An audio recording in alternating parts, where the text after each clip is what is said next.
Hey everyone, welcome to the X-Foils yet again. This is it's not an episode. I am Dylan, and I'm actually your guest. Yeah. This is actually Foil X. It's the inverse of the X foils. where my guest co-host introduces me. I'm with Walt again. You know, you guys are going to get sick of this guy. Oh yeah, I'll get out of here soon, so you can get unsick of me. Yeah. No, after the last podcast, I was talking to Dylan. I was like, it'd really make sense if maybe we switched roles and let me interview you, so we get a chance to understand who is this mystery man, Dylan Schufelt. Yeah. Where did he come from? Why is he here? How do you go from Canada to Mexico to Puerto Rico? I mean, everybody wants to know that answer, right? And I know you started with snowboarding as kind of your background, but how did you end up falling into water sports? That's a good question. I know. I'm a great co-host. So I am Canadian. I was born in Canada. That's how you become Canadian. And moved to Mexico when I was 8 years old. So I grew up in Mexico. So went to school there, and it wasn't until high school that I decided to not be in Mexico. So I went to boarding school in Colorado, and when I was in Canada growing up, Canadian things. I was in hockey when I was like 2 years old. Started to ski when I was 3, 4, snowboard, and did that until I was 8 years old. And we'd go back on vacation and snowboard, but Any curling? I feel like that's a thing, no, right? it didn't. No curling? No curling, but hockey for sure. That's definitely a thing. So I was just kind of tired of the half English, half Spanish education in Mexico, and I wanted something a little bit different. And I begged my parents to send me to boarding school, and it was definitely, now that I look back at it, I don't know how they did it. It was expensive. It was room and board and flights, and it was intense. And I mean, I'm really happy for the experience because it was a very small school. We lived up in the mountains in Colorado, in Durango. 50 students max capacity for the whole high school from freshman to senior. Purgatory?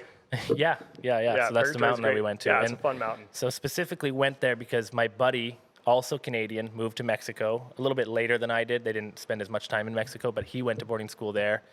So there was two of us. And I mean, I don't know, for half of the year, we'd go up in the mountain every single day, the weekends, and that's when I really fell in love with snowboarding and board sports. And to be honest, I wasn't that good. I could hit the park, but it was more about, tree runs. Well, pretty standard for you. Yeah, I was okay. I could do maybe a 360. I did one 50-footer jump, which would just scare the crap out of me. Just hard packed, and so I wasn't that good. There were some guys there that were on skis doing crazy, cork fives and just crazy tricks and stuff. So I was good enough, and I could get down the mountain, and I had a lot of fun. And I loved it, and I wanted to be a snowboard instructor, open up a shop. I was like, that's it. I'm living on the mountain. That's what I'm doing. And I think my parents had enough of me being away and being disconnected from them. So after 2 years, spending that money. Yeah. They were like, we miss you. We also miss that money in our bank account that we're spending on you. Yeah, that too, for sure. It was expensive. I can only imagine. No way I'd do that. No way. As a young father, you're speaking. I'm like, you'd be like, Kai, you're not going to boarding school. Unless it's military school and it's paid for by the government, No, I don't know how that works. Yeah, I don't know if it works like that. Maybe in Canada. Yeah.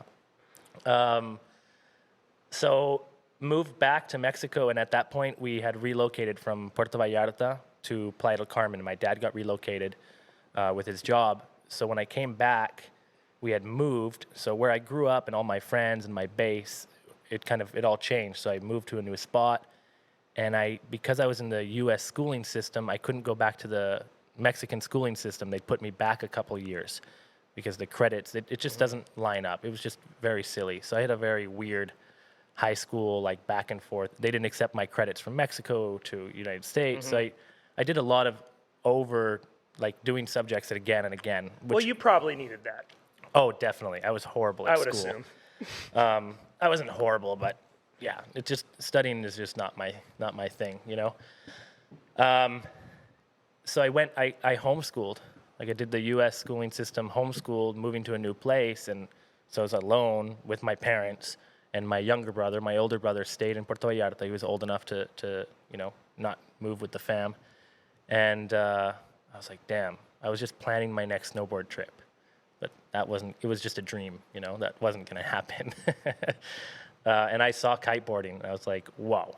And this was when? What year was this? This was 2008. I was 16. Cool. And I was like, man, that is something I want to do. And I don't know if we couldn't afford it or not, but we didn't get lessons right away. We were just waiting. We had just relocated and moved and doing this whole homeschooling thing. So I watched YouTube videos every single day of kiting all day long. Like that's all I did was just watch kiting and watch kiting and watch kiting. I was like, I'm definitely doing this. And my brother came on vacation for Christmas at the end of 2008. And he bought us some kiteboarding lessons at a school. It was called Freestyle Playa, this beautiful beach in Spuja in Playa del Carmen.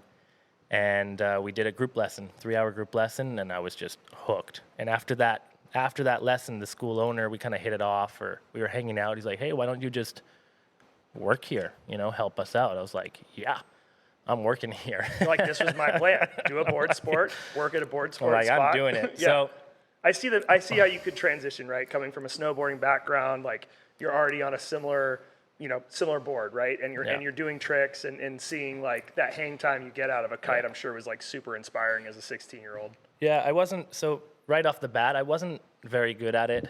There's kind of a pattern here. I don't think I'm particularly good at anything. I just put a lot of time into it to compensate for my lack of skill. It's time, and dedication is what makes me excel in a certain sport. And yeah, I wasn't particularly good, and I didn't really know where I was going left and right and upwind, downwind. I didn't really know. And the instructor that taught me at that time, later I had worked with him and I knew how he was, and I was like, damn, he was not a very good instructor. Or he just wasn't teaching out of passion, he was teaching out of work and just trying to live on the beach. And that's what really wanted me to be a really good instructor and have a good school later on, and because I started teaching very early, months after I got into the kiteboarding. And I made it really important that whoever was with me really understood what was going on and what was happening and why, because I knew when I was taking lessons that I just didn't know. They're like, well, body drag upwind, put your board on and go to the left. And I was like, I don't know where upwind is. I don't know where left is. Yeah, I can only imagine. I mean, that first time you go out there, it's really, I had a little bit of a sailing background going into kiteboarding, so I had some idea of wind direction, and but I mean that was the hardest thing, especially when you I'm on a sailboat, like you're looking up and you have your wind indicator that's telling you which direction the wind's coming from. Learning that kind of where you can just be intuitively understanding wind direction. I mean, that takes some time, and it's very confusing at first, right? Yeah. Especially in lighter winds, which I'm assuming probably was lighter winds over there where you were learning. Yeah. Playa del Carmen, we had pretty light wind. And yeah, I was just hooked. We didn't buy a kite right away, and all I did every day was help people launch and land kites and pump up kites and just fly a trainer kite every single day. I could fly it with my butt. I could fly it blind. Like, that's just all I did. Mm-hmm. And they weren't paying me or anything. I was just, I was just doing it, and I was there every single day, and I just never left. That's what I did every single day since then. I went to the beach, and it was blowing 6 knots, I'd throw a kite up in the air. It was blowing 8 knots, I'd get on the water, and I did that over and over and over again, and that's just how I developed my skills as a kiter. Was I always went out. It didn't matter. They're like, well, what's the wind blowing? And someone would have a wind meter. I'm like, I don't know why you would use a wind meter. Like, if you launch a kite and you can't do it, then you know that you can't go. Exactly. I didn't understand the concept. I'm like, but it reads 12 knots. I don't even know what that means, Yeah, does the kite fly or not? Yeah, like, I don't know what the limits are, So I was always, and my first kite was an 11 meter, and I rode that. It went into summertime, and there was no wind, and I went to the beach 4 times a day. I'd sit in my room, I was doing school, and I'd look out the window, and I'd see a branch go, like, oh, it's windy. It's windy. I gotta go. We had like a quad at that point. I'd put all my stuff on a quad and I'd rip down to the beach and it would be like nothing. I was like, I think I could fly my kite. I'd pump it up and I'd try to like throw it in the air. I was like, nah, 4 knots or whatever. I'm like, nah. I'd drive back to the beach. I'd unload everything. I'd get in my room. I'd look out the window and I'd see a tree go, whoa, whoa, whoa. I'm like, oh, it's windy now. And I just did that. I just did that every day. Yeah, it's that obsessive mentality. I was so addicted to it. So yeah, that's how it started, and I just never stopped. I did that, for every winter. I was just staying in Playa del Carmen, and then the summers I went to Cabarete. With this, it was called Freestyle Playa. It kind of changed to Morph Kiteboarding and helped develop that. And I was a manager of the school, and at one point we had like 17 instructors and 5 different locations. He received some investment. It kind of went wild, and I was part of that. And I was young, and I was just very driven and hard worker. So I just would every day. I was just 7 days a week, nonstop at the beach every day, working. Got paid, didn't get paid, didn't care, and that's just living the dream. That's just what I was doing, and. It was super fun looking back at it. I mean, I don't know. I don't know if I would change anything, to be honest, of like how that went. I might have traveled a little bit more, tried to like sign up for different schools and teach in different locations to get a little bit more base. But that was my home. That's where my family was. So it felt really comfortable, like leaving my stuff and going to Cabarete and coming back. And I felt like I was growing with this school. And it was going to be something, like I was part of it. I was embedded in it from the beginning, like I was the right-hand man. And some things went sour there, and I moved to the other school, which was the competition. And they had been partners before, and they split, and there's some history there. And I always thought that guy was the jerk, because I was with the other guy. Yeah, because everybody says the other guy's the jerk. That guy was the one that screwed me over. And then this guy kind of did some wacky stuff. And then I moved to the other school, and it took a while because we knew I knew who he was, he knew who I was, because I was working with the competition, and so it took a second for us to warm up, but we had one thing in common, that we did not like that other guy. So we bonded on that, and I worked with him, and it was awesome in Playa del Carmen, and that was PDCK, Playa del Carmen Kiteboarding, and worked for him for a year, and went to Cabarete again. Cool. And then I just took over that school and ran with it for years. He just gave it to me. Yeah, so obviously you own and operate your own shop here, which I'm sure we'll talk about at some point. Yeah. But how did you make that transition from being a kite instructor and kind of a hustler and like a day manager, right, for the kite school to owning and operating, a standalone business? I mean, that's a pretty big jump, right? Yeah. I don't know. I was just always. For me, it wasn't a title thing. I was just always doing it. Like I was the instructor of the school, but I always did more. I always rinsed the equipment. I always knew who was coming in. I always knew what students were with what instructors. And at that time, we had very limited equipment at this school in PDCK. It was like we had 9 kites or something in various sizes, short lines, long lines, and I'd look at the schedule in the morning. I'm like, hey, you have a water start. He's 200 pounds, and I know who you're working with and this. And in the morning, I'd just, I'd help everybody, and we'd all help each other organize the day. And it just came natural to me I was always aware of who was doing what, who was in trouble, and I just had an eye for it. And because I was just embedded in this sport, and I just had so much passion for it. And the kind of becoming a manager of that, the first school was just natural because I was with them for so long, and I just always took on all the responsibility, and they didn't have to pay me because I didn't care. I was like, I was just doing everything anyway. And later on was when I kind of worried more about, getting compensated for my work, but it was never a thing for me. I really never cared that much about it. I just more cared about what I was doing and how I felt about my progression and my fulfillment. And being fulfilled was just being busy and growing, that growth. And he just left one day for vacation. He's like, hey, here's my phone, my BlackBerry. This is how you answer emails. There's canned responses. You know how to manage the schedule. I'm going to leave for 2 weeks. Just, hold on to the cash. And when I come back, we'll talk about things. And I was like, all right. So he left for 2 weeks. I managed the school. I taught on the side as much as I could while I was trying to manage the school, but I taught because we were not many instructors, and I don't know, I just took over the school, and that's what I did. And that's I was already doing it. It was just progression. Yeah, the rest was history for sure. The rest is history. It's all history. But he came back, and I was like, hey, bro, do you want to meet? Like, let's look at the schedule. Let's look at the money. I made a spreadsheet because the way that he was doing it, I was like, well, I don't know if he's counting the money because he didn't care. He was the owner. It was like just stuffing it in a fanny pack or whatever. The fanny pack. Yeah, that's what I did. I just stuffed it in the fanny pack, but at the end I'd count it and whatever. And he's like, yeah, I'll see you in like 5 days. I was like, yeah, but like, what are we gonna do? I'm every day I'm just answering the phone. I'm answering emails and I need more coaches. He's like, yeah. And so we sat down one day. He's like, hey, I don't really think I want to come back and run the school. You're doing such a great job. It's like, I'm just going to give you 50%. It's like, just do what you're doing and we'll talk, we'll buy more gear, whatever, and just run with it and we'll just split it 50-50. I'm like, all right. I'm like, but I'm not going to teach anymore. I don't think I have time for that. He's like, yeah, if you want to hire more coaches and whatever. And then that was just history. And I did that for years, year on end, with PDCK and he was a great partner because he owned everything, Little did I know, like nothing ever went into my name.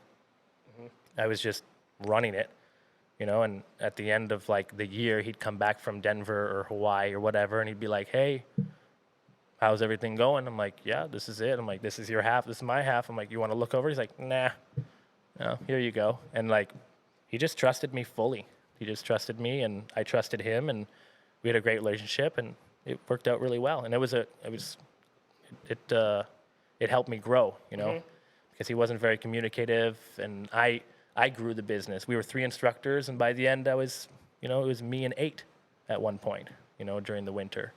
We'd close it up. I'd go to Cabarete to relax. I'd get sick because it was just 7 days a week, nonstop. Like it was too much. Like what I'm doing now here in Puerto Rico, it's way bigger. There's a lot more stuff. It's a lot more activities. There's so much going on. That was so small. It was just instructors, students, but all I was doing every day was schedule. It was just me. Now I have more help and hands-on. My business partners now know how to, help build that and build the culture and delegate a little bit more. I was not a delegator. It was me, and I knew how to do it. And that's how that, I've kind of come from a similar background where, I was able to start my own company really like similar to you, where I was just hustling and I didn't really know what I was doing. And so it becomes this instinctual, I love how much the sound from the street comes in here. It's awesome. Also how this mic keeps falling. But anyways, there's that little it's thing always there. About tightening it up. This is a good lesson for foiling. Just tighten it up. Tighten it up, dude. Just tighten it up, man. You want that connection. Yeah, tight. 6 newtons. Exactly, right? Yeah, you get your torque wrench ready.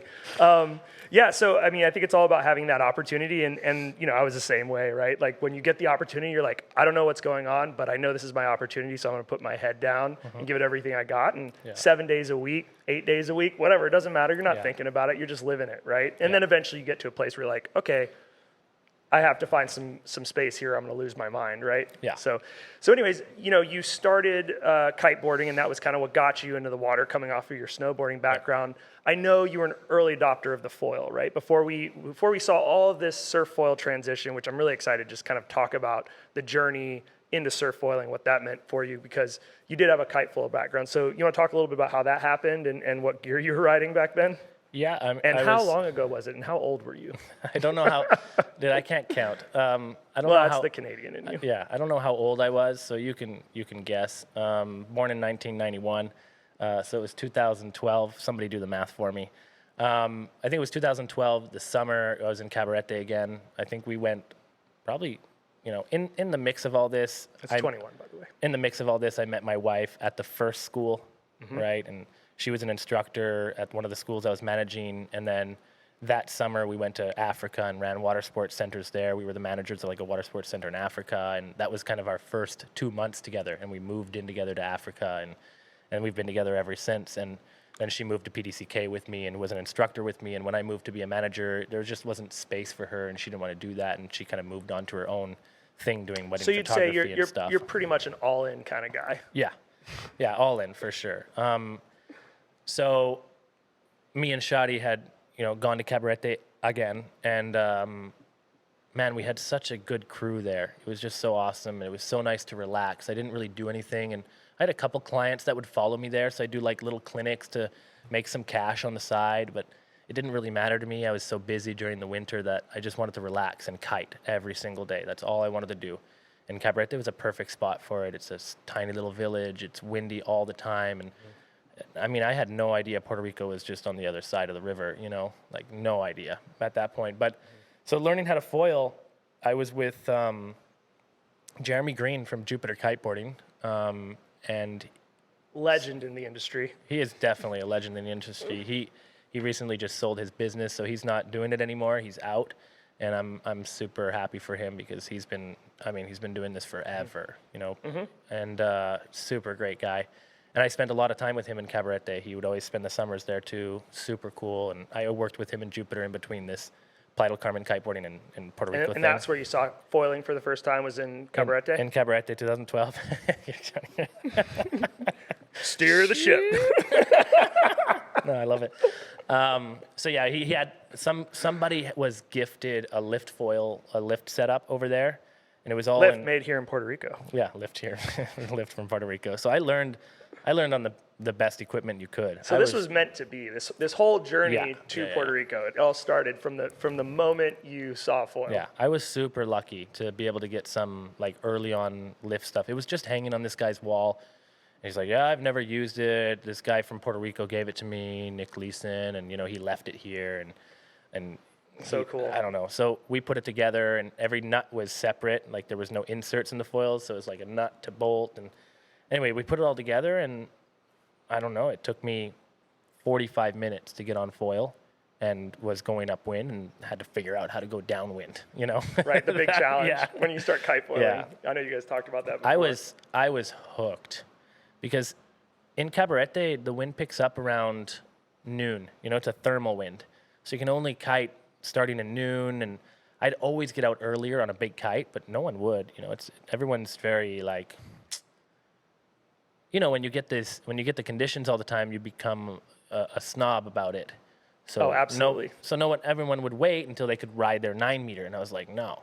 I would ride my 12 from 10 o'clock if I could. It was blowing 12 knots. I'd ride all morning, and then as it picked up, I'd pump my 9 and then my 7. I was just kiting all day. And when I started foiling, I was like, it blew my mind because I could fly a kite in nothing. I could loop it around and just keep it in the sky. I could relaunch it in nothing. I'd pull on the lines and backstall it and pull it up in the air. And I could ride a 9 at 9 o'clock in the morning in Cabarete when the wind was slightly offshore, just a breeze of like 8 to 9 knots on a 9 meter. I was just like blown away. And I would just went every single day, every morning. And I would just go cruise around. I was the only one foiling in the whole bay. There was nobody. And I was like, I cannot believe that I can't believe this is happening. I was just so hooked. Well, and you had to be on some of like the most rare gear, right? Like there wasn't a lot of foils out there. It was just because Nick happens to be just on the other side of the channel, right? Yeah. His house is on the point of Puerto Rico facing facing the DR. So it just like he probably foiled over there and I left probably it. dropped it and it just like floated with the trade winds to Cabarete. And someone picked it up. Exactly. I know that's the super channel crossing one day, right? For the sure. downwind, right? Like it'll be crazy. It's gotta be. So you were on this kind of OG lift gear. Talk a little bit about like what did that look like? That was their old kite setup, and then what was it about the feeling of foiling? Like why was it so addictive when you? Because I mean you probably didn't have a lot of reference as far as talking to other people in the industry who were foiling and stuff, right? You were pretty early adopting. So how did that feel, and like where did you think it was going to go, and where are we now? I had no idea where it was going to go. Like I was just so deep in running my business and the day-to-day, but I knew for sure it was something, and I knew that I could get more lessons out of it. And there's a lot of clients that came to my school that were already riders, and I didn't really have an offering for them. Advanced lessons are just not really a thing.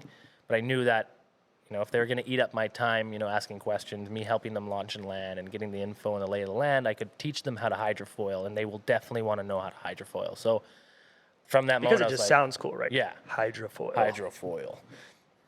Foil magic. Oh, yeah. I've been just waiting to push that button.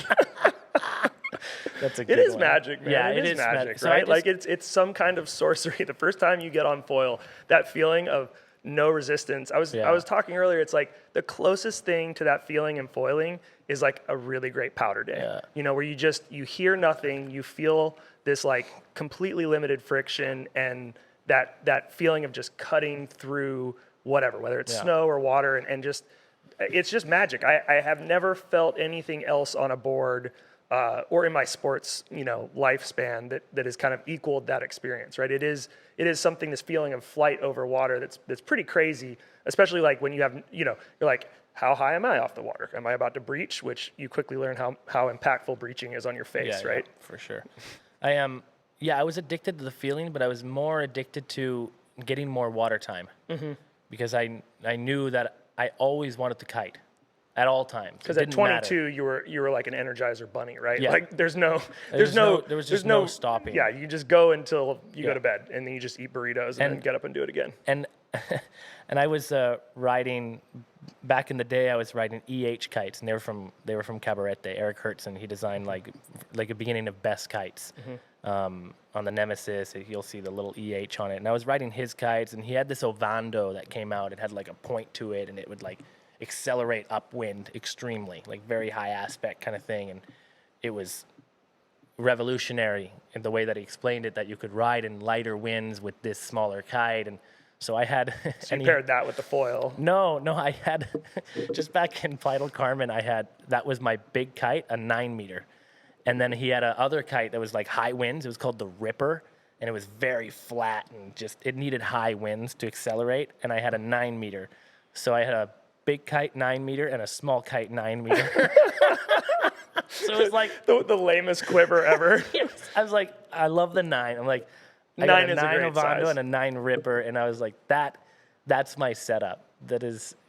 When I was blowing 10, 11 knots, I was on a 9. And I really knew how to fly a kite, like really well in those really like marginal conditions and manipulate the energy.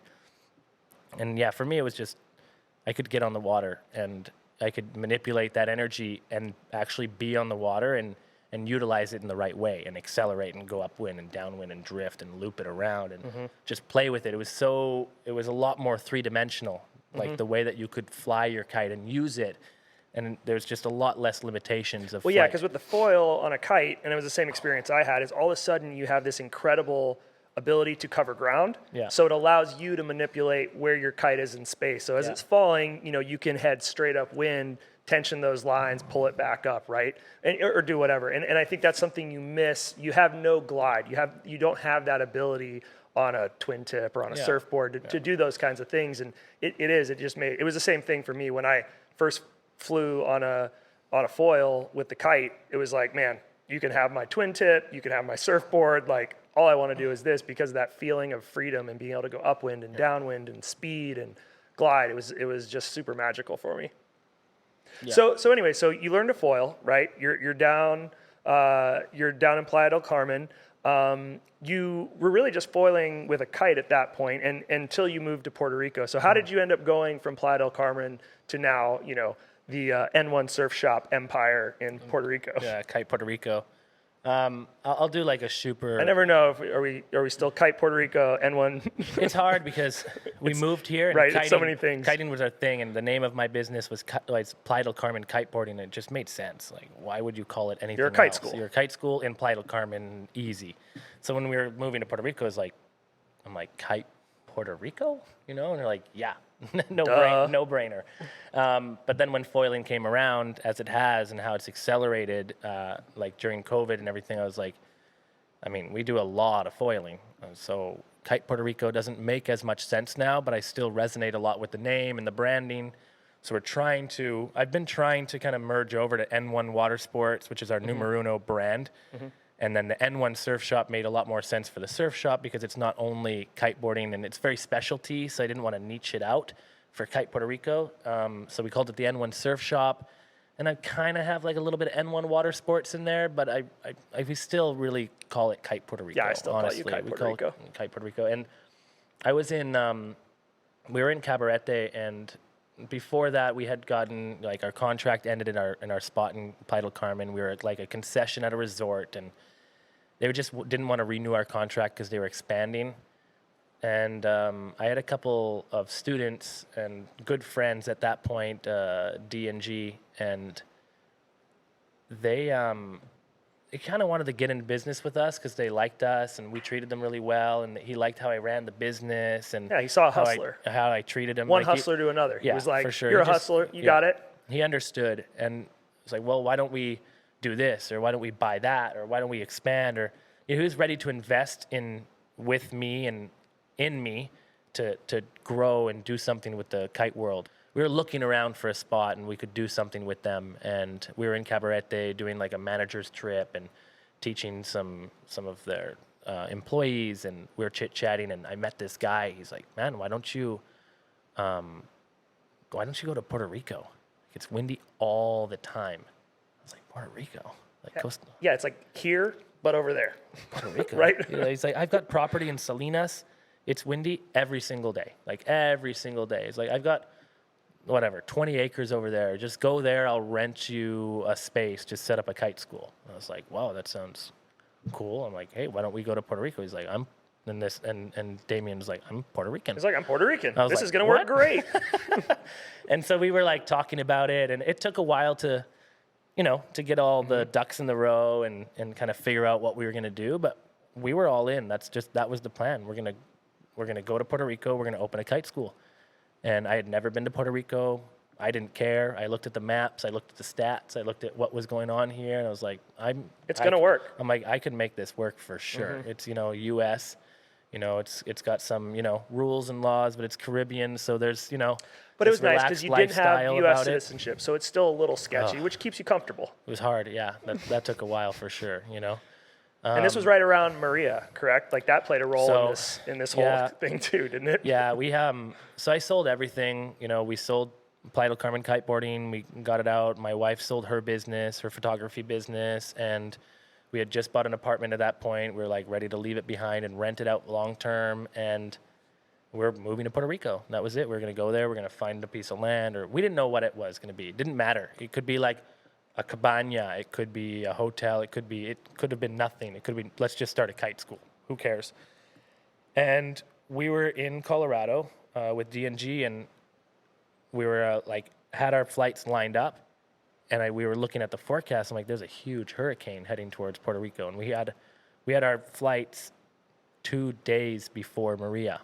Wild. And we looked at it, and we're like, yeah, that looks pretty substantial. So we canceled the flights. We didn't go, and we were together in Colorado watching The most devastating devastating hurricane to hit Puerto Rico, and we're like, wow, that's crazy. It was crazy to think like how it affected us, but we weren't there and we didn't do anything. We just had plans to go there, and we're like, oh wow, but the island, it was insane, to think about what was happening here. And Yeah, and I love that it how didn't it was. discourage you. It didn't turn you away from the plans of pushing forward and no, getting here. And we took a break. Like there was no electricity, and you ended up in Florida, right? And so I ended up, we were back in Playa del Carmen. I didn't have a school. I was like scrounging up clients. I was just doing whatever I could to stay busy. And I got like in a deep, deep depression. Because if I'm not working and I'm not doing something, I just don't know what to do with myself. And if I'm not doing water sports, and the wind wasn't great, and so whatever. And my wife was like, you got to get the hell out of here. Like, get out of here. Like, leave. And so I called Jeremy. I'm like, Jeremy, I'm coming to Florida, and I'm going to run your shop in Jupiter. And he's like, yeah. Sounds great. Yes, you are. So I moved to Jupiter. It's and like, I could use a break. That'd be great. Yes, I lived with him for 3 months or something, and moved with him, and just went to the shop 7 days a week with him. And I just helped him run the shop and do sales and inventory and whatever. And I learned a lot about retail with him. He was a monster, Yeah, He was an early adopter of online sales. Oh yeah, I learned a lot of what not to do from him. Yeah, right. Exactly. So all that happens. How do you get back here? How do you, build this whole thing? So it kind of like felt like things were getting better. It had been 4 months, and we decided to, just me and Shadi, we flew to Puerto Rico. We spent 11 days on the island, and we just drove around. We called every real estate agent we could online and told them what we wanted to do. We didn't know what we were looking for, but we wanted to do water sports or whatever. And we drove around the island. It took us, 6 days to drive around the island. We stopped at every single beach and every single nook and cranny we could, and looked at a bunch of different properties. And we looked at Numero was the second property we looked at. It was a guest house, and it was like in the city. The beach was really busy. I was like, I don't know, like where I was teaching in Playa del Carmen, it was like a deserted beach. I could have 8 instructors crashing kites all over the place. It wouldn't matter. Yeah, but that doesn't exist here in San Juan. Doesn't exist. And I was like, yeah, the wind was good. It was Cranking. cool, but we were in the city. It was very different because I came from like this little town. It was like a little bit overwhelming of like what it could be. And it was, so we didn't know what it was going to be. So we drove around the island and we looked at the south. It was beautiful and windy, but there's just not enough population there. It was really hard to like wrap our head around what we wanted out of it. And I mean, San Juan was, it was the place to be. And we looked at that Numero once. We looked at it twice, and then we called D&G. We're like, hey, you guys got to fly out here and look at this place because I think this could be the big opportunity that we're looking for. They flew in. We looked at Numero, and negotiations went on for 6 months, and they bought it. We moved here the next day. They're like, hey, we closed on Numero, and we're like, champagne bottles, cigars, and 4 days later, me and Shadi packed up all of our stuff in Mexico. Cigars. Special cigars, epic cigars, actually from Dominican Republic. Yeah, special cigars. And yeah, so we just moved. We packed up everything we thought we could, and put everything else in storage. And like 3 days after closing, we moved here and took over the hotel. And the restaurant wasn't open at that time. And there's a whole history and a lot of stories that go. Oh yeah, that, a lot of work. right? A lot of work to get. It was something very like that much open. not the kite school was not very primary at that point. It was like remodeling the hotel and the restaurant, and it was a whole different thing that I wasn't never done in my life. A lot of things that we were thrown into, and God, I'm so grateful for it. A lot of stress, to have that, what we were doing, but we had a vision. We had like an amazing partners that just trusted us and knew what they were doing. And you're like, why did you trust me? But Yeah. I'm so grateful. No idea. But Yeah, same situation with my business partners. Sometimes I look back and I'm like, I can't believe that you trusted me. But in those moments, it's like that trust gives you this confidence to push yourself and commit and work hard and try and do the best you can. And if you do a good job, you end up doing something great. I've learned over the past 6 years that we've been here. I've learned so much, and yeah, and I'm not afraid to make mistakes. I'm not afraid to put myself out there. I'm not there's a lot of growth that has gone into this, and a lot of different things that we've done that we've never done before, and it goes beyond running a kite school and a shop, and then there's restaurants and this, and like there's just so much. There's a lot more behind the scenes that we were trying to do and could have done. It was just so ambitious, and things went a little bit, slower than we anticipated. But what we're doing now, I'm super happy, and Yeah, we're so very fortunate for found growing here. I found Kite Puerto Rico and Numero Beach House my first trip here, right? Which was, I think we talked a little bit on my podcast. It was like this magical moment of showing up on the island, and part of it was I saw a picture with kites on the beach, and I was like, well, this seems like a good place to start. If I want to kite, on Booking.com, it was like a kite. It was a hotel with kites in the sky. Yeah, and I remember you had a picture of the bar, and there were kite boards hanging behind the bar. I was like, this is definitely my vibe. I think I can make this work. And I showed up, and so I saw you running the kite school, and obviously that was a great experience. But you took it, you grew it, and then at that point, you were kite foiling. Winging hadn't really happened, because we'll talk about that. That kind of happens just before COVID, right? Yeah. Did you ever see this progression of foiling turning into this surf platform, right? Like, because you're similar to me, right? You came to foiling through, I have a small surf background, but we both basically, we were wind sports guys who then learned to wing. Yeah. And then winging started to show us the surf performance aspect of a foil. And then now, surfing is kind of the dominant force behind why we all work so hard at this sport. Yeah.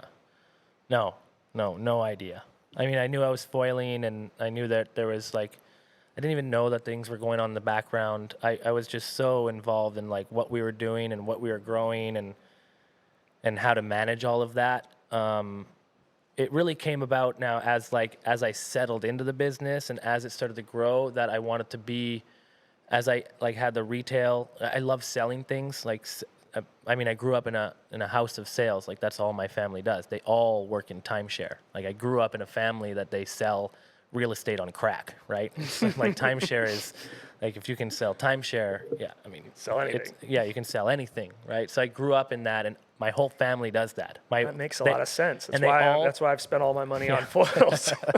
They all work in it. My younger brother Lance, my older brother Ian, he started when he was 16, working at the same place my dad works, and they all work in the same company, and it's a monster. And they love it, and they believe in it, and they truly believe in it. They all have it, they all own it, but they sell it, you know. And so I grew up in this sales and training, and like I used to sit down with my dad when I was 12 and go through, like, as he's sitting with a couple and the pitch and everything, and like I learned how the progression of all these things. So I love sales. I love selling things. Like it fuels me, but I want to believe in what I sell, you know. So I wanted to always be on the forefront of what product I have and what I have to offer. I really believe in, and I can truly sink my teeth into and give it to somebody and believe that it's not going to come back for any reason of like warranties or that it's defective or it doesn't work for them. I really want someone to come into the shop, and I want them to walk out with something that they're going to be like, Dylan, and they message me and you know, a day later be like, dude, this is awesome, you know, or whatever it is, or just grow on that equipment and embed themselves into water sports, and for it to change their life, and that to be, you know, what they got out of it. I don't know. So it's important for me to sell.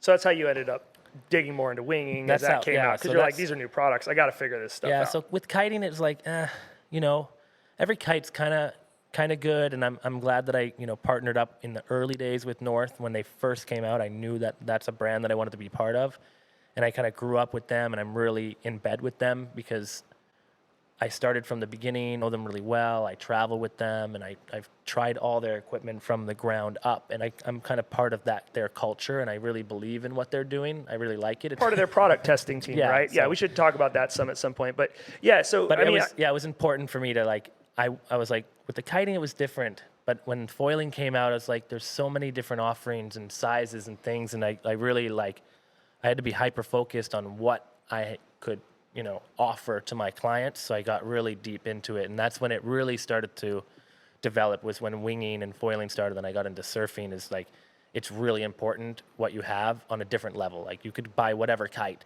fly it, it flies, it'll work if it's safety, you know, the safety works and the lines are good, whatever. But with foiling, you got to be a little bit more particular, and you can't just throw anybody on anything. It's got to be very, very focused on their skill set and their ability and what they're growing into it. So that's when I really focused a lot more on the retail side and what equipment I was bringing in and what equipment I was riding. It was very important. If that makes sense. Oh, totally. Yeah. So I know, you know, you transitioned to winging pretty quickly. Obviously, you talked about it on another podcast. You were on some pretty shite gear, right? Too small a board, probably not the right foil, a Gen 1 hand wing, which all those were, you know, they were not as efficient. Either way, questionable, right? But you had such a good wind sports background and foiling, you picked it up, and obviously, like, I mean, you were one of the first people I saw foiling. I remember you, and I'd see Ronan out there all the time, and I was looking at winging, going like, okay, well, I'm kite foiling, I got to get to that. Like, that's where I need to end up being. So, you know, you went through that progression, and then, you know, the next step is to embrace surf foiling. And I think depending on which background you come from, right? Like, I think it's obviously really hard to learn to foil if you're gonna just start prone foiling and try and paddle in the waves. And it's not because as a surfer you don't have the skill set. Obviously, you're very comfortable in the water, reading waves, and picking the right ones to pop up on. But it's that short period of learning on the foil, right? Like you pop up and you only have a second to figure it out, right? Yeah. Whereas if you come from a kiting background or whatever, I know for me, the challenge of transitioning from the wind sport side to actually surfing was super challenging. Like, so how was that for you, you know, taking those skill sets you built in kiting and in winging, and what was that journey like getting into prone foiling? Yeah, I had a lot of time under foil, and I can't remember. I'm going to have to look back at my timeline to see which one I started first. I think I started winging first before I started proning. Because I think I know what timeline I kind of got these boards at, and I think it was after I started to wing a little bit. I'd never surfed in my life. You know, I was never a surfer. I never paddled into a wave. I never paddled out past a set. I never duck dived. I never did any of it. And I went straight on a lift, you know, 5 foot, 50 liter is what I bought from the lift. And I remember I drove with Shotty. Oh, yeah, I rode that board. Yeah, so I rode with Shotty and my baby Kai. And I remember I have a picture of her like on the steering wheel, and I remember her placed on the board. I went to the factory at Lift, and that's when they were still in Villa Montagna, at that their original factory. And I remember buying that board and taking it and learning how to surf. And Arlen was a big, already coach. ripping at that point. Yeah, like sets. Pumping, and sets. yeah, And totally. So he was a great coach. Mainly just yelling at you, like. Yeah, I remember whatever. us all calling him coach. Yeah, coach. He would just pump by you and like yell something at you. Yeah. You couldn't really understand, but you just knew you had to do better. Yeah. So you just tried harder. You weren't sure what you were trying harder at, but you just did it, and somehow you eventually progressed, right? Yeah, it was interesting, and it was for sure it was difficult. It was exhausting. It was very different. I wasn't very good at reading waves.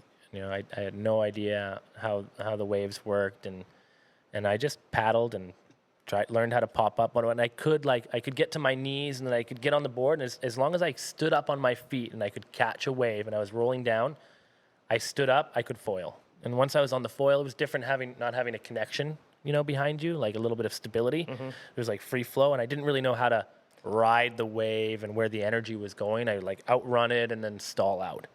But I felt very comfortable on the foil. The foil was never the issue. It was, and I mean, of course, it's different, but learning how to surf it took a lot of dedication and time, and I was very determined, like every sport that I got into, and I just spent every day going like 5 a.m. every morning, just going and going and until I figured it out and transitioned through different equipment until I got better, and then learning how to pump and learning how to really ride the wave and turn and like put my weight into it. And what foil were you riding when you were learning? When I first started, I think it was on a big North aluminum setup.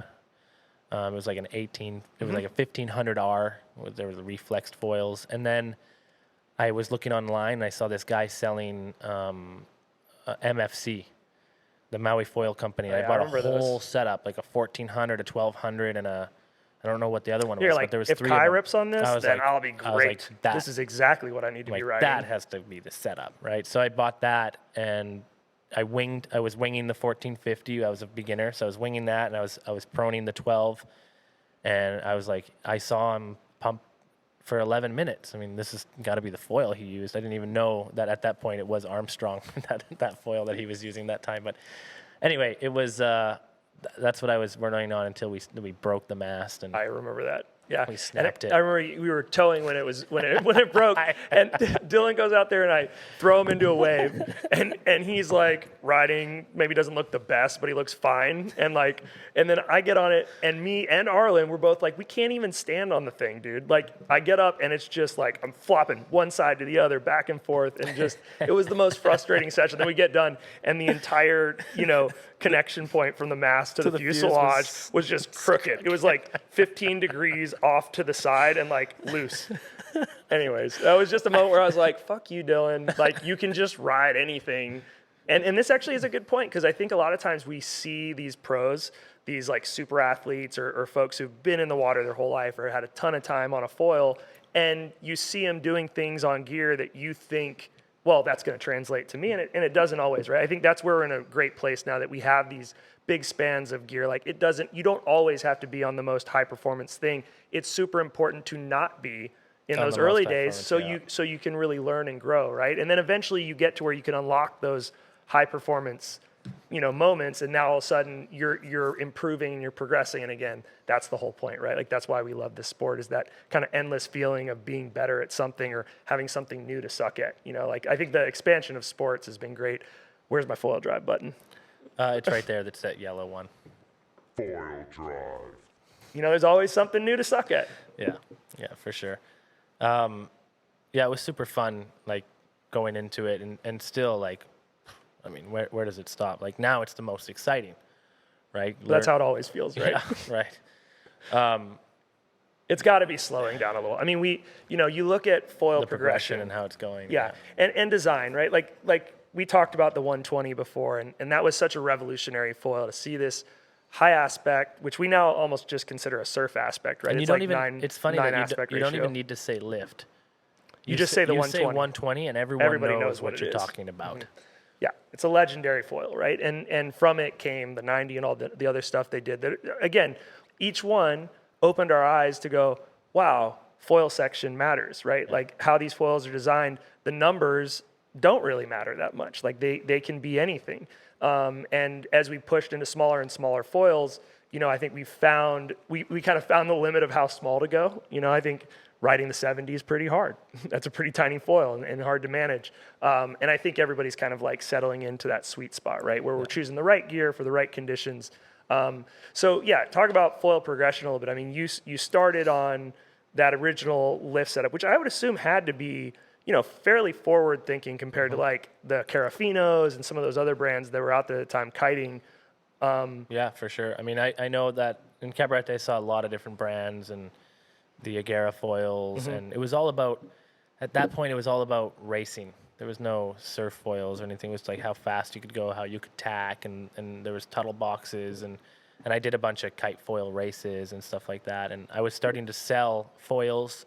I was selling Slingshot because it was the only thing that was really available at that time for the that was my kitings, first the foil. entry levels, and I got that for my school in Playa del Carmen. I got the flight school and the different sizes, and everything seized all together. And Yeah, aluminum, but carbon, stainless. so Let's see how many materials we can put together that are Yeah, not I mean, happy. the lift stuff was really good, but I didn't really know how to compare it. I knew how to compare it to the cheaper stuff that I was getting for the school and trying to teach on.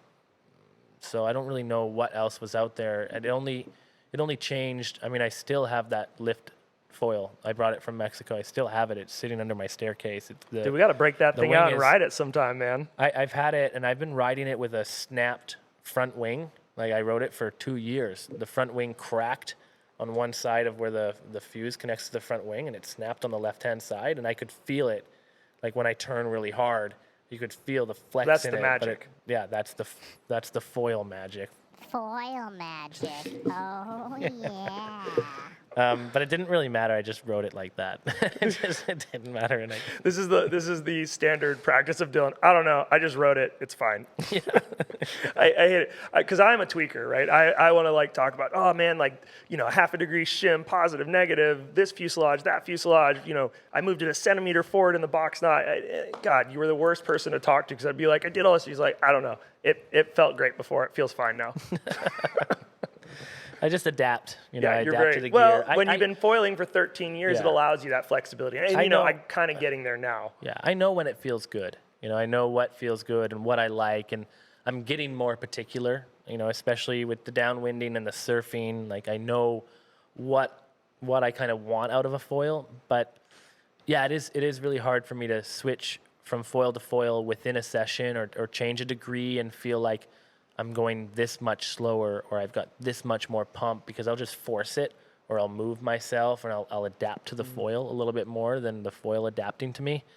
I'm getting better at it because people, I mean, you know, Because it's your job. it's my job, and you know, there's a lot of technical questions that come my way, and I want to be as technical as possible, but it's not really it's not my forte for sure. Is knowing exactly, you know, how like if a setup's not working for somebody, I know the parameters of like how I could try to change it and size wise or what foils they're using, but like to shim it or base plates and like I've tried before. I remember I did that and I was like with my Armstrong stuff and I put a base plate shim in it. I was like, I don't know, it didn't feel any different. So I put another base plate shim and I was like, I don't know, it didn't feel much different. I put like 3 of them and I was like, I don't know, I still got on. I felt different. I felt like it was more loose. I don't even know which way I shimmed it. I just Exactly.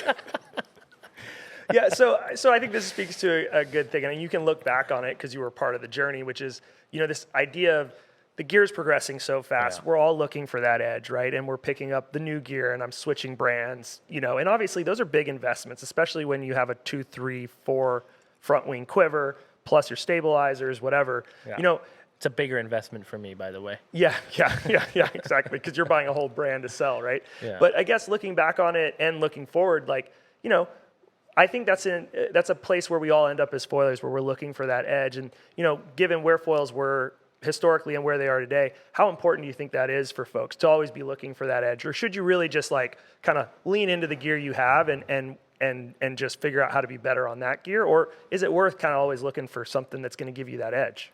I mean, you always have to be looking for the edge. That's for sure. You know, you got to keep looking and expanding and making sure that you're trying to develop your skills, but you're also pushing your limits a little bit. And if you're not in a place where there's a lot of foils available, or if you're hanging out in a certain crew, typically those people have the same foils as you, because, you kind of like latch on, and, it happens here. Like We ride what our friends ride. Yeah. You ride what your friends ride, or what the shop is providing you, or what's being pushed in a certain region. So it changes region to region. I would say that, man, there's I wish I could carry every brand under the sun, and someone could come into the shop. It's complicated. If someone doesn't know foiling, I prefer to have 2 brands that I really focus on and be like, it's this and there's this, and I always did that with kiting. With kiting, I only have 1 brand because it's just too confusing, and they're all good. Like, I can't have 5 brands be like this kite, but this kite, but this kite, but this kite. And so I have 1 brand. With foiling, you can't have just 1 brand. You'd be, Because the feels oh are my so God, different. You'd be so limited. it's so out of it. So I have like 5, that I tap into. But really, when someone comes in, there's 2 brands that I focus on, right? And then I, merge to 1, because every brand is really good. Like, what they're putting out right now, and what's available, and their durability, and the feels that they give you, for sure there's differences. But I would say that if you're really invested in a setup, I'm sure that whatever they're coming out with next is going to be a next level.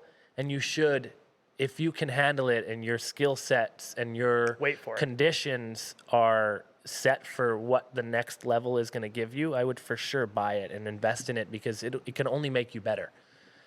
And even if it doesn't make your skill set better, it will make you a better rider for understanding where your level is, right? That's really important, is that you know where you're testing your limits, and where you feel comfortable, and where your limits are based. And it's all condition based, right? For every condition, I have a foil.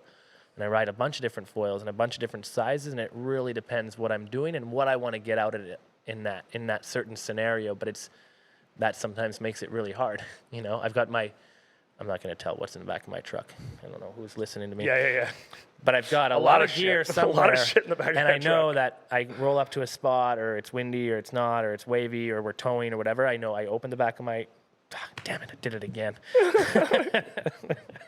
You got something in there. Okay, so I look at my gear that's available, and I'm like, and sometimes it's hard, because I'm like, what am I going to ride? I've got 10 foils that I got to choose between for that set of conditions. And honestly, whatever I'd put on would be the right choice, because I just adapt. Because you just make it work. Yeah, but there's definitely like a choice. But yeah, it's hard. I had a conversation with a client the other day, and he's like, well, I'm really invested in unifoil, and I've got all these foils, and I'm pushed into it, and I want to buy a no limits mast. Should I get it for a Takuma 3-hole, or should I get it for unifoil? And because I might change, or I might not, because that's what's really good about having that no limits with the Takuma 3-hole. 3-hole. You can Adapt anything There's to a it. little bit of a compromise, maybe a little bit, but hardly. I've had both, and honestly, it feels just as stiff. Yeah. I didn't feel any lack of connection with the adapters than I did. Yeah. I mean, I'm sure it's there, but again, I'm not like a beginner foiler by any means at this point, and I couldn't really tell much of a difference. It feels great on the no limits either way. So I know that, because I have numbers in the shop, it's about 50-50 between people buying fixed to their brand, and then Takuma because they want to adapt. And I always tell them the benefits, right? I have a YouTube video about the compatibility of like what you can expect out of a no limits mast, and why you'd go either or. So it's 50-50. And he's like, well, am I really going to invest in another brand, or what should I do, Dylan? And I was like, look, if you're in unifoil right now, and you're just kind of going up the ranks in it, I'm like, stick with it, because they've got a lot of good stuff that's coming out, and then you don't have to get rid of all your setup.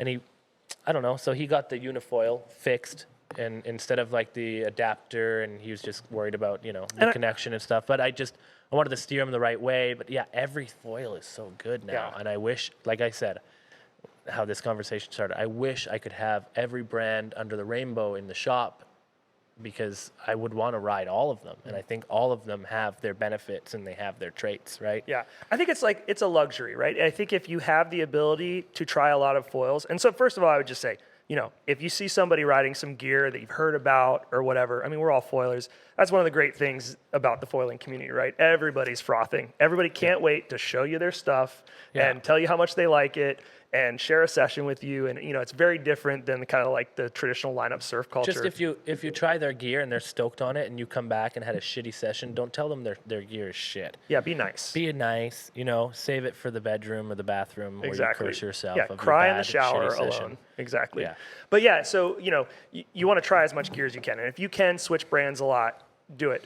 But, looking at brands like Armstrong, where you have a guy like Army, or you look at, the unifoil setup and all the development they're doing. I mean, those are folks who are super invested in pushing to the front edge of what's happening. They're not scared to put out new stuff. All of them. So man. yeah, all of them. everybody, right? You're on Like the North product development team. They're pushing. I mean, I'm seeing so much new stuff come out from them. Everybody's at that place. So it's like we're kind of at a place where you can stick with the brands that you like. You're like, yeah. And they're going to catch up, right? Like you're going to get to a foil that you every like. brand. You'd be like, okay, Takuma, or you can go to Armstrong, you can go to Axis, you could go to Code. Well, Takuma changed their connection, so that kind of burned a lot of people because then you're like, well, now I got to start over. I mean, I think there's a little bit of that. But yeah, I totally agree with you. But like everybody's moving. All of these brands that have a little bit of substance in the market right now, they're all really invested, and they're all foilers, and they're all riders, and all they want to do is, I mean, we talked about that with Mickey on the last podcast or whatever. I don't know what segment this is coming out in, but we talked with Mickey. You guys can look back at that episode. He's epic here from Puerto Rico, but he's like, it's too much. They do too much. And where does the development stop? Oh, when he's talking about Axis? Yeah. And I was like, bro, it's not their fault that they're always looking for the next thing. Whatever is coming out in production now, because I know how, because I'm on a little bit of a test team and whatever, and I help just to tell them what my feel is, with North or whatever. And I know how the lineup goes. It's really, really hard to come up with something that you're really satisfied with and then feel like you're going to sell it, to the consumer. You're going to produce it. You're going to put the molds out there. You're going to give it to all the retailers. They're going to push it. You're going to sell it. And then really the only thing that they're going to do next, they're not even going to ride those foils. I mean, there might be some brands, but I'm telling you, they're right back in. They're working on the next iteration. I'm telling you that for sure. Armstrong and Axis and Code or whatever, all these guys, they're not riding the foils that they just produced. They're riding the prototypes. They're riding the foils that they're going to put out next. And that's what they're pushing. They're not pushing the foils that they already made and were satisfied with. They're pushing the next foils. So when you go and see them, they're not riding what you're riding. They're riding what's coming out next, and that just doesn't stop. Right? Totally. It just doesn't stop, and it's exhausting. Well, yeah, and I think, look, this is exhausting as a retailer. Totally. It's insane. This is I think we have to appreciate this, right? Because this moment is very special. Like, you only get to be at the beginning of a sport, for sure. whereas there's this kind of endless feeling of new innovation and whatever. I mean, it's going to slow down, and we're all going to look back at these days and go like, well, yeah, I bitched about having so many foil options and being able to follow these brands, but we're not going to have that in 5-10 years. Brands are going to be settled to where they are. Foil progression is not going to be at this crazy pace. I mean, foils that we were riding 2-3 years ago compared to what we're riding now are just night and day difference. That's not going to be the case 5 years from now. The foils that they develop for the next 2-year cycle aren't going to look that different than the ones that were, what the fuck do I know? Maybe it will just be like this exponential growth forever and change. And, there's a million different ways you can take foiling. But I think that we are at a really special place, and we should all appreciate it, even if it drains our bank account. Yeah, for sure. Just move on to the next and to the next. So what's your kind of pinnacle right now? I mean, foiling is very engaging. We kind of bounce from, new sport to new sport in it. And you do all the disciplines as kind of a lot of the crew over here does. But what's the most engaging? What's the sport within foiling that you're most driven towards right now? That feels like a field question. Is that loaded? Everything's loaded, but this is not. What are you talking about? This is the X foils, baby. It's downwinding. Yeah, right. It's downwinding. Downwinding is it is like the top level of what you want to get out of a foil. Mm-hmm. That is it. That's what the foil was meant for. The foil was designed for downwinding. Yeah, right. Right. I think that's where it was all going, and that's where it is, and that's where it should. That's where it should be. Of course, I love a all good the toe disciplines, session, and I love surf surfing session in and stuff. But yeah, for me, for sure, my best sessions and the most like focused, yeah, is when I'm on foil downwinding. So let's say, you know, I'm a beginner foiler. I've just convinced Let's myself say? to go. Let's say, okay, I'm just joking. burn. You need some. Yeah, Foil exactly. magic. Yeah, exactly. Foil drive. Anyways, No. yeah, no. So you know, you're a beginner foiler. Maybe you've taken on winging or whatever, right? And like, what would you suggest as a path? If you look to foil and you go like, I know I want to be a downwinder, but man, that obviously from listening to some podcasts and stuff sounds really difficult. I mean, it is, after going through all the disciplines, the effort and the frustration and the dedication and the progression in downwinding was more difficult than any of the other sports. Like, how do you get there? What's the best way to get there as a normal human being? You got to quit your job. You got to Sell your car, sell your car. house, Yeah. divorce your wife, Don't have anybody around that you could kick, you know? get rid of the cat and the dog, Yeah, because when you're coming home frustrated, you don't want to kick anything that's sensitive. and have a fridge full of wicked weed beer. Yeah, that would To definitely soften the help. blow. Yeah, you gotta be extremely dedicated. You know, you gotta want it. If someone comes in, which happens all the time, I don't know how many people follow through, and they're not foilers at all, and they want to get into downwinding. That's very different. I would say that the way that I try to guide them if they are wingers is that they get a downwind board right away, and they wing foil on their downwind board. And they wing foil on their downwind board with their current foil setup, so you don't have any like other investment, and do that and feel it out and go out and do downwind little glides and runs with your downwind board and your wing. That way you feel the balance and how it feels and how it is. And then even without your downwind board, go out and do a wing session and glide downwind with the swell and try to glide and pump, and or on the inside where there's the waves are reforming, try to ride that and see how much you can glide and what kind of energy you can get out of your foil, because it's all energy, like water generated foiling. You know, there's no external power, right? You got wind at your back, but I don't know. You got For your, sure your it has guns some for the paddle up, but yeah. Yeah, you got like some wind at your back, but that's not, it's more about like how you can glide with that foil and the energy in the water. So I would say do reforms, go out with your wing, do that, get on a downwind board and wing it, and then just paddle it around in flat water. Yeah, just spend as much time on that Yeah. board as you can. You know, like make that board your Yeah. closest friend. Yeah, and then even if you're not a surfer, go sup foil surf it. Sup foil surfing is amazing. You could definitely feel like you're ready for a downwind because you can sup surf the shit You're out like, of it. oh, I can catch all these waves coming at me, Like, no problem. Every time I just pop, and get I out paddle there. up and I pop, paddle up. It's not the Even same close. thing at all. It's not even close. Like, it doesn't matter if you can sup surf it or not. You definitely get the sensation of being up on foil and being on that board and paddling it around. It all helps. It's all anytime you're on a foil, it's 1-to-1. You know, it always helps. It always gains skill. So there's for sure things that help fuel more than others. And I would say if you're on the downwind board and you're like trying to glide as much as you can, those are the things you want to focus on. And then you need to focus on gear, on getting the right foil for your skill set and the conditions that are available for you in your area, you know. Incredibly condition dependent, right? Yeah, Gear needs to match your conditions in your water. Are you short period wind driven swell? Do you have bigger ground swell? This long period makes a huge difference in like what foil you should be on in that learning phase. Yeah, and then I would say try to go out in the easiest conditions possible. Go out when it's hardly windy. You know, there's no swell. There's like it's as easy as possible to be out there. It's not as intimidating, and you're going to fail anyways. So why not fail when it's less stressful and there's less energy in the water? You're falling a lot less, and you can paddle and do that 2 mile, 4 mile, whatever the run is available to you. For me, it was 4.5 miles or something. An hour, a mile out. 2 to 4 miles is a great opening run, you know. Yeah. And I think a lot of us, when we get into the sport, we go, well, more wind, bigger swell, more power. That's when I want to be out there. And it's really the opposite. Those are very intense, challenging conditions. Not only to just stand on your board and like time your pop-up, right?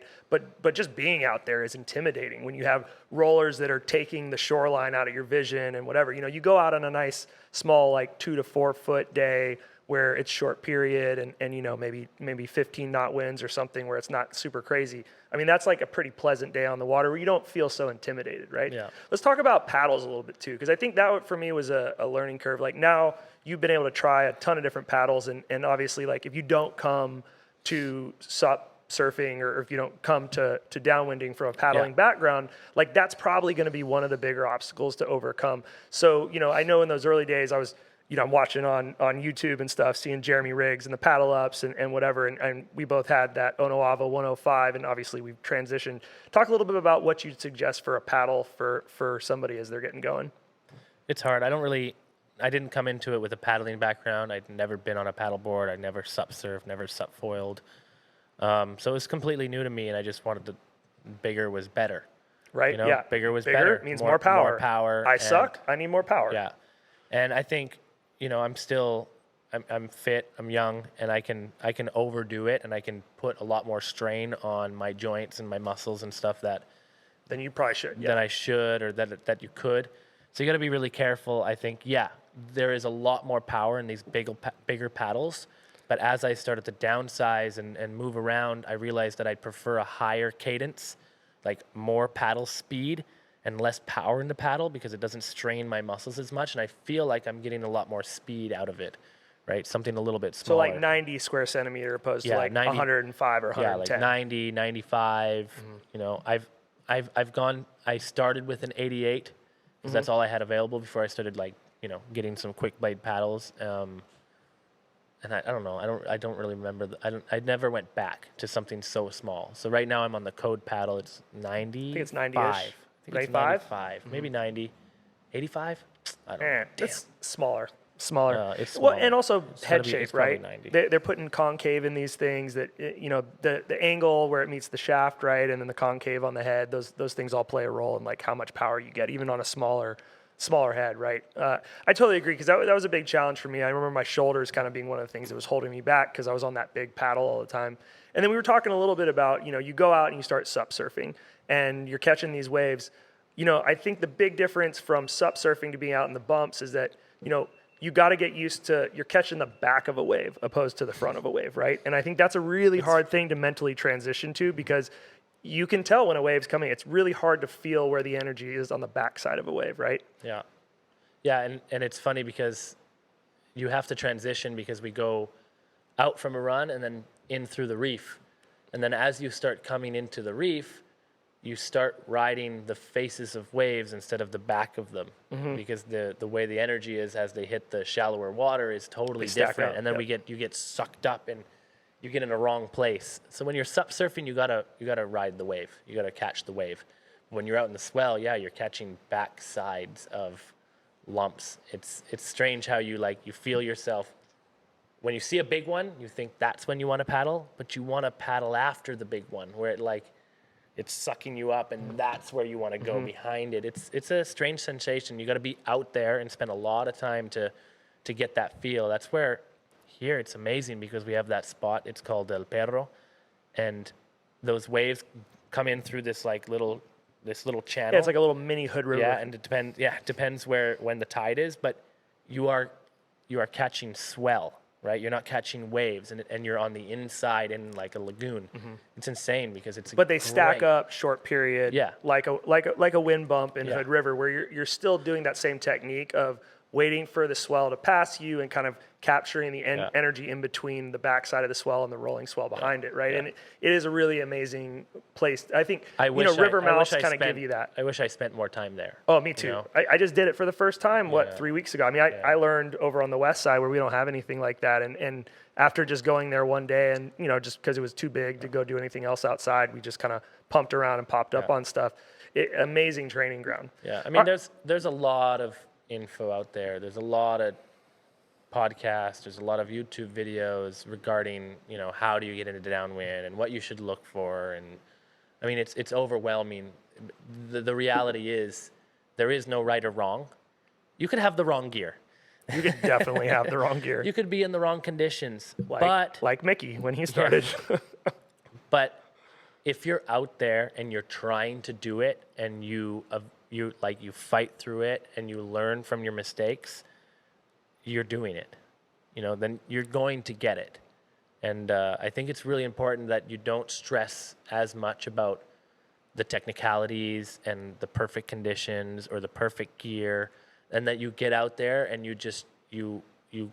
especially if you have the wrong gear and stuff, you feel what it is to suffer just a little bit, and that you can, get through that. You will be a downwind. You have to embrace the type 2 fun of the whole thing, right? Like you have to go out there and embrace the suck. That's what's really the important about it, because I can't sit here and tell you what gear you should buy. I can tell you what would definitely help you. What gear should you buy? Yeah, but it depends on your area, what's available to you, what you can grow into, what everyone else is riding, what you can test, and then what feels comfortable in your conditions. So there could be an array of gear depending on the conditions and your skill sets, of course. So I would just say, do your research, go local, and figure out what people are doing locally, and I'll ship it to you. Okay, hey, it's been great talking, and I think I want to leave you with kind of like one more question, and it kind of goes to your button here that I've been having fun pressing, which is, you had all of these sports available to you, right? And I think life drives you in certain paths, and you find certain things for particular reasons. But what is it about foiling? Like, why foiling? Why is foiling magic? It's foil magic. Now, foiling, it just gives you. It can turn crappy conditions into good conditions. It can turn crap wind into good wind. And I think it just gives you so much more to play with in the conditions that you're given. You can play a lot more with them, and you get a lot more out of it with a foil than you do with any other craft. Like surfing, mushy waves, no fun. I don't know. I don't surf. I've never surfed, but I assume theoretically, I see the drag, and I just assume see how slow it feels. Yeah, just like you can surf whatever. I can catch reform foam and have fun and feel like I'm surfing. I can. Kite. That's pretty good. That's our first phone call, I think, on any of the podcasts. Yeah. So it's coming pretty good. It's probably a lesson for tomorrow. He's supposed to call back with his credit card. Go get that money. So, yeah, it just turns any conditions into good conditions if you treat it the right way and with the right gear. And for me, foiling is all condition based. Like whatever discipline I'm going to go out in, or even kiting, it's all condition based. Like what does today offer me, and what equipment am I going to use, and what craft am I going to go on a foil to get the best out of those conditions. And you can turn a crappy day and a crappy wave and a crappy wind into an amazing session on a foil. Foil drive. Yeah. Well, Dylan, hey, thanks for letting me steal your inflatable couch and microphone. It's actually nice to be in this seat. It's a good seat. For a minute. Yeah. It's better than this one. But anyways, these are great. I mean, for an inflatable couch on the beach, this is pretty rad. Yeah, so, you're going to hurt your neck. Yeah. So anyways, thanks for letting me interview today. And, just good to thanks from the community too for doing this whole thing. I think it's really great for Puerto Rico and good for everybody to kind of see what's happening down here. And if you haven't been to Puerto Rico, you should put that on your list as far as trips. I think we've got some incredible conditions that if you're a frothing foiler, you need to come down and see. And if you do, come see Dylan. Yeah, for sure. Like anytime you want to contact me, hit me up. I'll answer all your questions. And it's been super fun. And I really look forward to diving into this platform. So see you guys later. Cheers.